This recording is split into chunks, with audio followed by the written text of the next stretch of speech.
The morning my daughter-in-law told me I wasn't welcome at my own Christmas table, I was still holding my coffee mug. It'd been up since 5 a.m. prepping the turkey. The cranberry sauce was cooling on the counter I'd been cleaning for 29 years. And she looked at me calm as winter ice and said, "We didn't really plan this as your thing, Harold.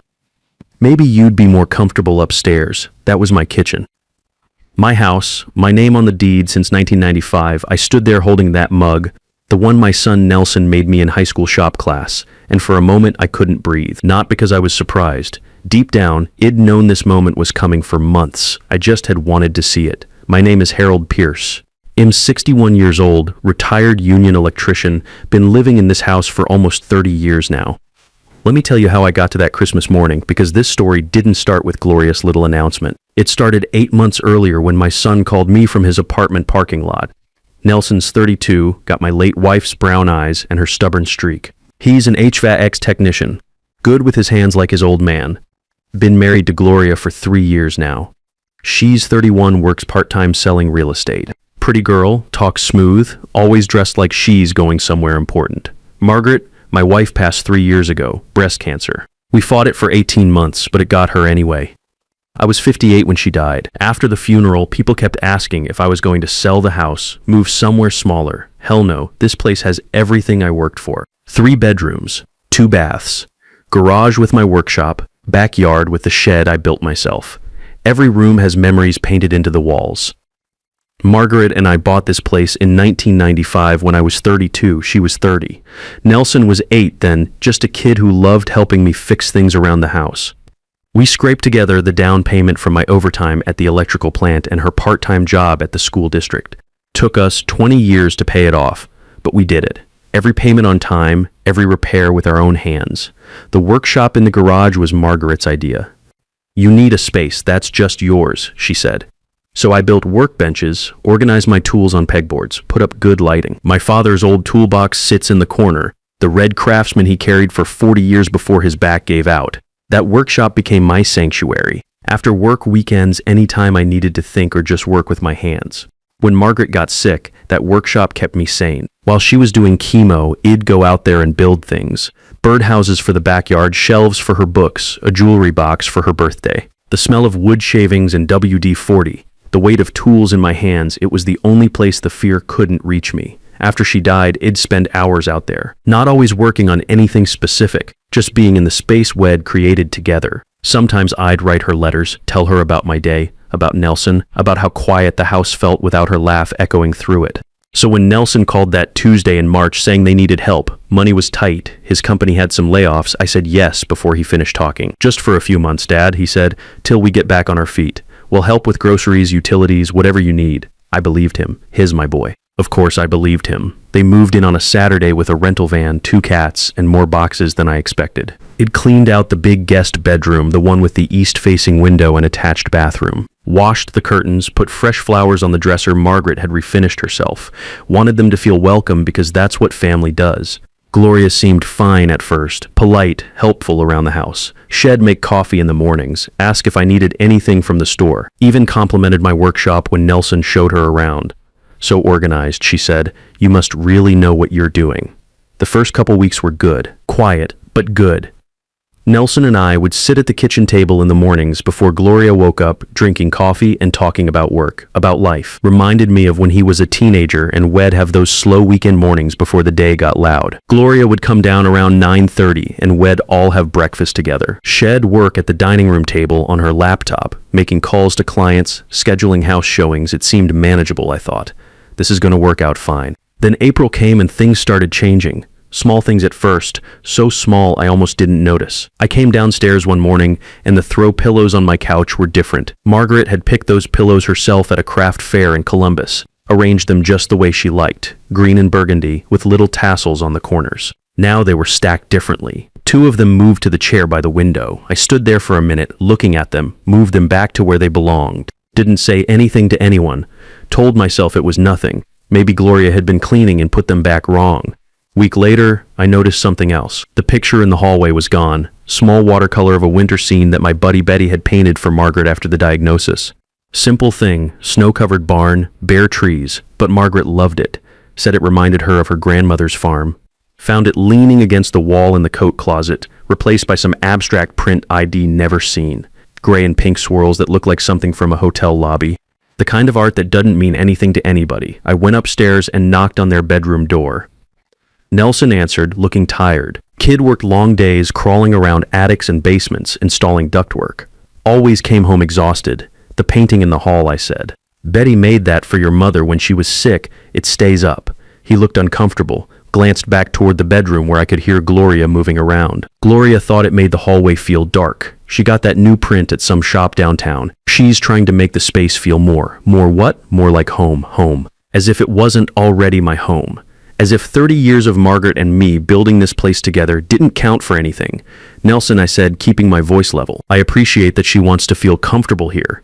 But this is my house, and that painting means something to me. Put it back, he nodded, said he would. The new print stayed up for another week before Betty's watercolor quietly reappeared. But I could tell from the way Gloria looked at it when she walked past that this wasn't over. By May, Gloria had reorganized my kitchen cabinets. Came down one morning to make coffee and couldn't find my favorite mug, that shop class one Nelson made me when he was 16. Kid was so proud of that thing, brought it home wrapped in newspaper like it was made of gold. Found it shoved in the back of a high shelf behind a set of matching white mugs Gloria had bought. Plain white things that looked like they came from a restaurant supply store. It's more functional this way, she told me when I asked about it. The matching set looks cleaner and more organized. That old one was taking up a lot of space. I looked at her for a moment, really looked at her. She was standing there in my kitchen, in the house Margaret and I had built together, telling me my son's handmade gift was taking up too much space. My son made me that mug when he was 16, I said.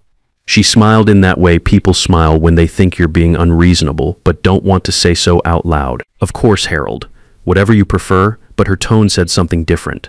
Her tone said she was humoring an old man who couldn't let go of junk. I moved the mug back to the front of the cabinet. It stayed there exactly 2 days before it migrated to the back shelf again. This time, I didn't say anything, but I started paying attention, really paying attention. By June, she needed my workshop. Said her real estate business was growing, needed a proper office space where she could meet with clients. My workshop where I kept my tools, my workbench Margaret had given me for Christmas 1998, my father's red Craftsman toolbox in the corner. I was thinking that space would be perfect, she said. Good lighting, separate entrance through the garage. Very professional. I said no. First time I'd said it directly, without softening it with explanations or apologies. I completely understand, she said, still with that smile. No problem at all. 3 days later, I came home from the hardware store to find her laptop and printer set up on my workbench. My tools were shoved into plastic bins on the floor. Dad's toolbox pushed into the corner behind a stack of real estate flyers to make room for some fancy ergonomic office chair. She was on a phone call when I walked in, talking to a client about mortgage rates, held up one finger when she saw me, like I was interrupting her in my own workshop. I stood there for a minute, listening to her talk about interest rates and closing costs in the space where Id built Nelson's toy chest, where I'd made Margaret's jewelry box, where Id spent countless hours after her diagnosis just trying to keep my hands busy so my mind wouldn't break. When she hung up, I said, this needs to move. Oh, Harold, so sorry. I should have asked first. Nelson said it would be okay for just today. I had a client meeting that got moved up, and I needed somewhere professional looking for the video call, just for today, but the equipment stayed. Every day, another excuse. Important client. Last minute showing. Big deal closing. I went to Nelson. Found him in the kitchen after dinner. Reading something on his phone. Your wife's taken over my workshop, I said. He looked uncomfortable. She's under pressure with the business, Dad. It's just temporary. That's my workshop, son. Where I keep my tools, where your grandfather's toolbox is, it's not an office.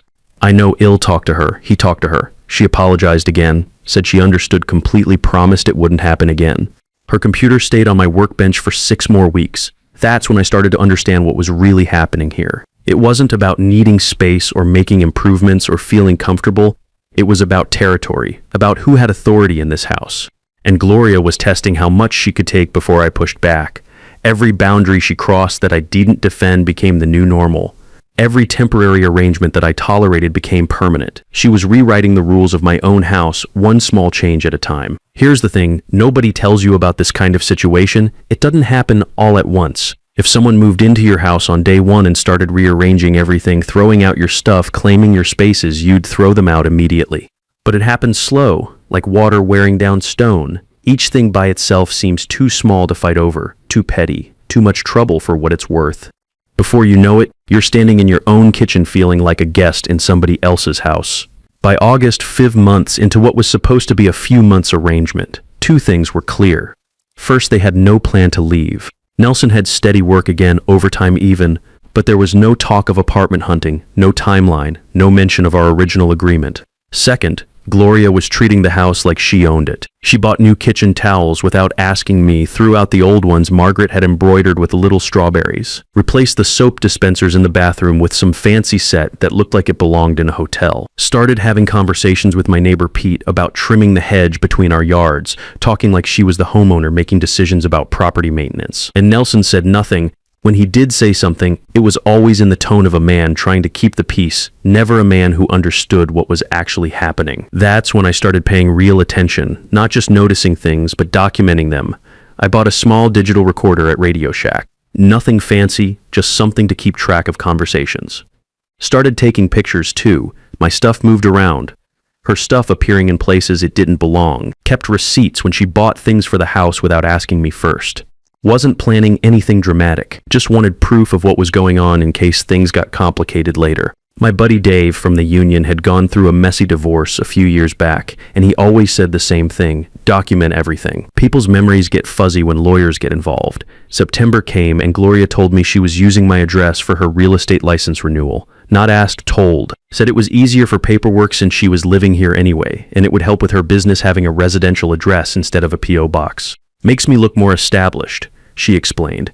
Clients trust agents who have stable home addresses. Something about that didn't sit right. I called Dave and asked him what he thought. Harold, he said, she's establishing residency. Using your place for business, you need to be careful here. Document everything, every conversation, every change she makes, every time she acts like your house is hers. So I did. Every time she bought something for our house. Every time she made decisions about decorating or maintenance. Every time she talked to neighbors or service people like she lived there permanently. Had a whole folder by November. October brought a new level of bold. Gloria started meeting clients at the house. Real estate showings for other properties, but using my dining room table for the paperwork, my living room for the consultations. She had set up her laptop and spread out contracts and property listings like she was running an office. It's so much more professional than meeting at Starbucks, she told Nelson when he asked about it.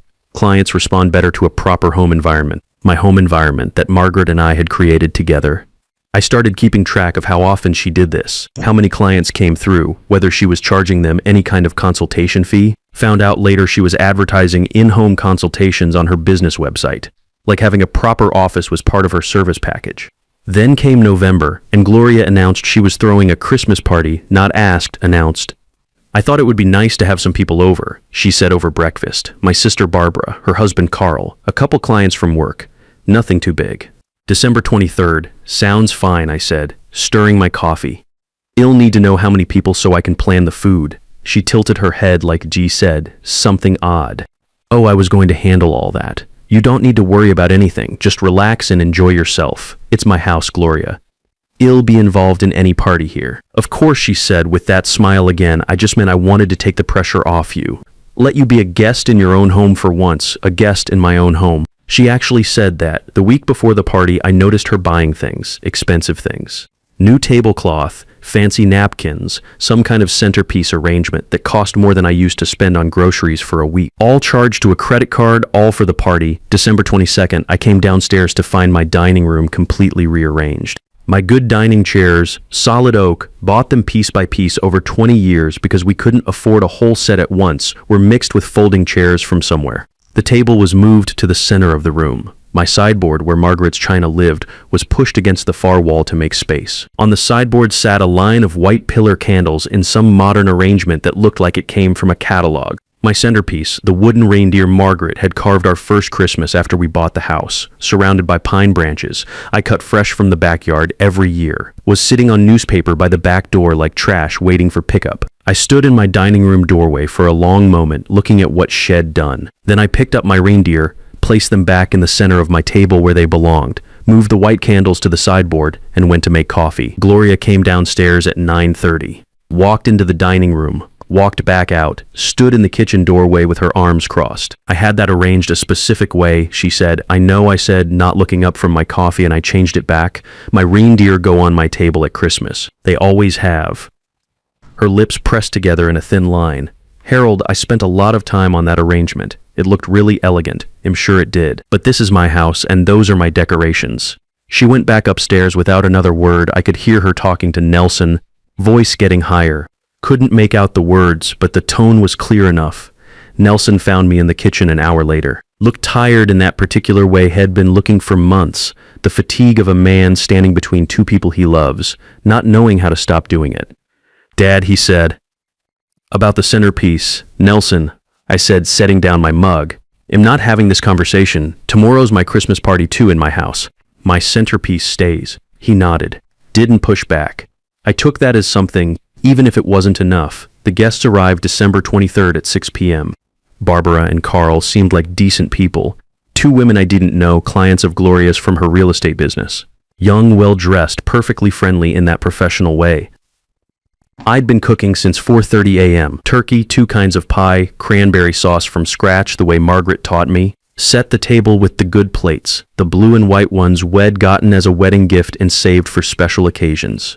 Polished the silverware, put out cloth napkins Margaret had embroidered herself. I was still wearing my apron when Gloria came into the kitchen just before people arrived. She looked me over the apron with World's Best Dad printed on it that Nelson had given me years ago, the oven mitts, the reading glasses pushed up on my forehead, and something crossed her face that she didn't quite manage to hide. Harold, she said, voice calm and even like she was making a reasonable suggestion. We didn't really plan this as your thing. I thought you'd probably want to relax tonight. Maybe have a quiet evening upstairs, watch some TV. I can handle everything down here. There it was. In the house I'd owned for 29 years, at the table I'd set for every Christmas since Margaret died. After cooking for 4.5 hours, she told me I might be more comfortable upstairs. I want to tell you what I felt in that moment. Not the anger you might expect, that hot, immediate surge that makes you slam doors and raise your voice. Something colder, something very clear, like a door closing. And on the other side of that door was every excuse I'd made.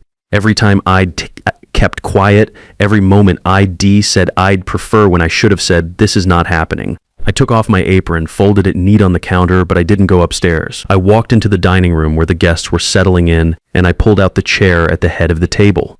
My chair. The one I'd sat in for every Christmas dinner for 29 years. The one Margaret used to tease me about, calling it my throne, and I sat down. Gloria appeared in the doorway. Her expression was controlled, but I could see the tension in her jaw. Barbara, I said, turning to Gloria's sister. Good to see you again. How's that basement renovation coming along? Nelson mentioned you were redoing the whole thing. Barbara's face relaxed immediately. Finally finished, Harold. What a project. You wouldn't believe how long drywall takes when you're doing it yourself. And the conversation moved the way conversations do when someone redirects them with purpose. Carl started talking about their contractor troubles. One of Gloria's clients asked about the cranberry sauce because it smelled incredible. I answered every question, laughed at every appropriate moment, and played the host in my own house. Dinner was served. My turkey, my cranberry sauce, my pies. And I sat at the head of my table. After the guests left, after the dishes were done, I did them because it was my kitchen, and washing up after a good meal is one of the more peaceful things a man my age can do. I sat in the living room. Nelson came and sat across from me. Gloria stayed in the dining room, probably rearranging something. Dad, Nelson said, stopped, started again. I didn't know she said that to you. I know. I'm sorry, Nelson. I said, I need you to hear something, really hear it, not just manage it. This is my home. I've been patient and generous because I love you both, but I can't keep doing that if the space I'm making is being filled with disrespect. He was quiet for a long time. Outside, a car drove past with Christmas music playing. I know we've overstayed, he finally said. I think I've been avoiding dealing with it because he stopped.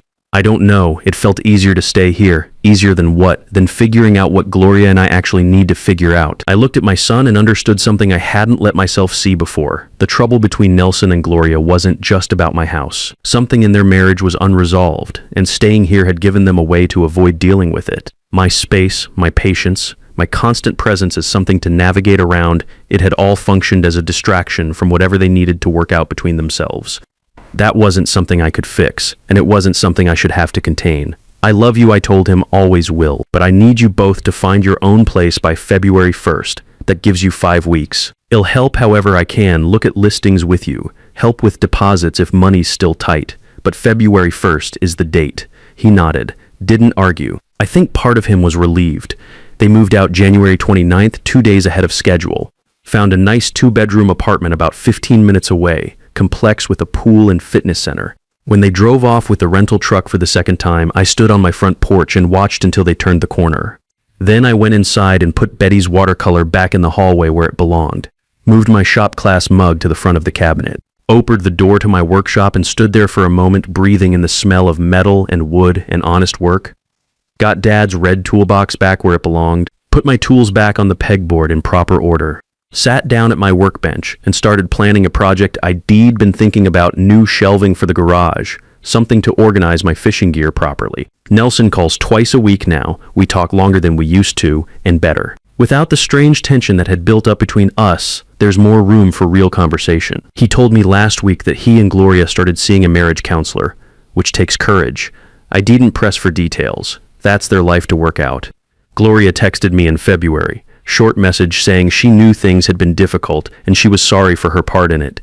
I texted back and thanked her. Meant it. I hope she figures out what she needs, just can't be in my house. If there's something I want to leave you with, whoever you are, whatever version of this you might be living, it's this: the moment you let someone redefine your boundaries without speaking up isn't when they take something from you. That moment comes earlier, and it's always smaller than you expect.